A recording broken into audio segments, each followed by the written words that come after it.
നമ്മുടെ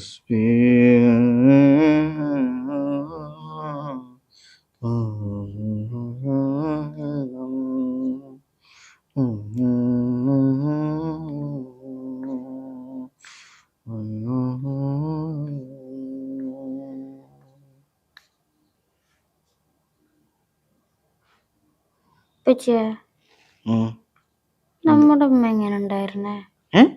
നമ്മുടെ അമ്മ എങ്ങനെ ഉണ്ടായിരുന്നേ? എന്റെ കുട്ടിയുടെ ഉമ്മച്ചിയാ? എന്റെ കുട്ടിയുടെ ഉമ്മച്ചി ഭയങ്കര സുന്ദരിയായിരുന്നു. ഒരു മാലാകട പോലെ. എന്താ ചോദിക്കാ? നമ്മുടെ അപ്പുറത്തെ വീട്ടിലത്തെ ഫൈലാൻഡില്ലേ, ഇന്നും അന്നും എല്ലാം മീറ്റിങ്ങിന് വരിക. ആരുടെ ഫൈലാൻഡ്? അവന്റെ ഉമ്മ എന്നും അവനെ കൊണ്ടുപോകാൻ വേണ്ടിട്ട് വരുന്നു, മീറ്റിങ്ങിന് വരുന്നു സ്കൂളിലേക്കാ. അതിനെന്താ വന്നോട്ടെ. എന്റെ കുട്ടിയുടെ ഉമ്മച്ചി വരാത്തതിന് വിഷമമുണ്ടാ? എന്തിനാ വിഷമിക്കണ? എന്തിനാടാ വിഷമിക്കണത്?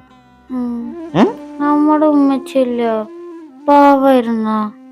ഭയങ്കര പാവായിരുന്നു. എന്റെ കുട്ടിക്ക് എന്റെ ഉമ്മച്ചീനെ കാണാൻ പറ്റിയില്ല അല്ലേ? അതിൽ വിഷമിക്കണ്ടാ. ഉപ്പച്ചില്ലടാ. ഉമ്മച്ചിയും ഉപ്പച്ചിയും ഒക്കെ ആയിട്ട് ഉപ്പച്ചി തന്നെ ഇല്ലേ? എന്താ വിഷമിക്കാനുള്ളത്? നീ എന്താ ചോദിക്കാനുള്ളത്? ചോദിച്ചോ. നമ്മുടെ ഉമ്മ എങ്ങനെ മരിച്ചേ? അതേ, എന്റെ കുട്ടിയുടെ ഉമ്മച്ചിയും ഉപ്പച്ചിയും കൊറേ കാലം കാത്തിരുന്നിട്ടാണ് എന്റെ കുട്ടി ഉണ്ടായത്. കൊറേ കാത്തിരുന്നിട്ടാണ് ഞങ്ങൾക്ക് പഠിച്ചവൻ എന്നെ തന്നത്. അങ്ങനെ കുട്ടീനെ പ്രസവിക്കുന്ന സമയത്തെ ഉമ്മച്ചീനെ പഠിച്ചവൻ വിളിച്ച് ഉമ്മച്ചി പോയി. പഠിച്ചവൻ വിളിച്ച എല്ലാവർക്കും പോണ്ടടാ. ഉപ്പച്ചിക്കും പോണം, ഉമ്മച്ചിക്കും പോണം. ഉമ്മച്ചി നേരത്തെ പോയി. അപ്പൊ ഇനി കാണാൻ വരുമോ? ഇനി കാണാൻ വരുമോ ചോദിച്ചാ ഉറക്കത്തിൽ വരും കാണാൻ. ഈ ഉമ്മച്ചീനെ ഉറക്കത്തിൽ സ്വപ്നം കണ്ടിട്ടുണ്ടോ?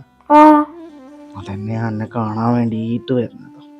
പക്ഷെ ഉമ്മയുടെ മുഖം മാത്രം കാണാൻ പറ്റിയിട്ടില്ല. മുഖം എന്റെ മുഖം പോലെ തന്നെ ഇരുന്നടാ. എന്റെ കുട്ടിയുടെ അതേപോലെ തന്നെ നല്ല സുന്ദര കുട്ടി. അതെ, കുട്ടി എന്തപ്പോ ഇങ്ങനെയൊക്കെ ചോദിക്കാൻ കാരണം? ഉമ്മച്ചീനെ പറ്റിയിട്ടൊക്കെ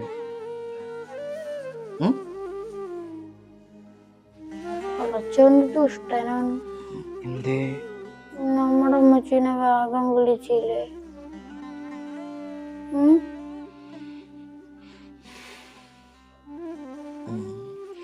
പടച്ചോൻ ദുഷ്ടനൊന്നല്ല. നല്ല ആൾക്കാരെ പടച്ചോ പെട്ടെന്ന് വിളിക്കും. ഇപ്പച്ചി കരഞ്ഞതല്ലടാ. കരച്ചിലൊന്നും വരുന്നില്ല. ഒന്നല്ല, ഉറങ്ങിക്കോയി. ഉമ്മച്ചിഞ്ഞേ ഇടയ്ക്കൊക്കെ എന്റെ സ്വപ്നത്തിൽ വന്ന് കണ്ടോളൂ.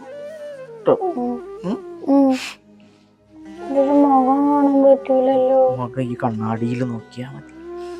എന്റെ മുഖം പോലെ തന്നെയാണ്. ഉമ്മച്ചിയോട് സംസാരിക്കലുണ്ടായി ഉറക്കത്തില്, സ്വപ്നത്തില്? എന്താ ചോദിച്ചാ എന്നോട് ഉമ്മച്ചി?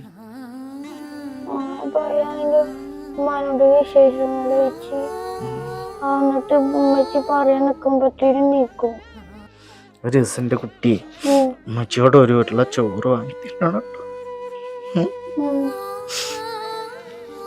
ഉറങ്ങിക്കോ. ഉപ്പാക്ക് ഇങ്ങനെ വിഷമായി കൊണ്ടിരിക്കും.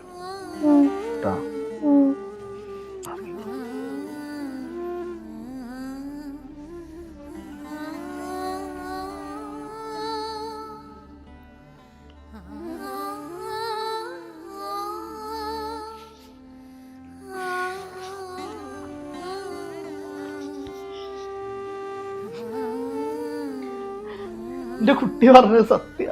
പടച്ചോൻ ദുഷ്ടൻ തന്നെ. പഠിക്കണ്ടാച്ചിട്ട് പടച്ചോൻ ദുഷ്ടനല്ല എന്ന് പറഞ്ഞു. സഹിക്കാൻ പറ്റില്ല.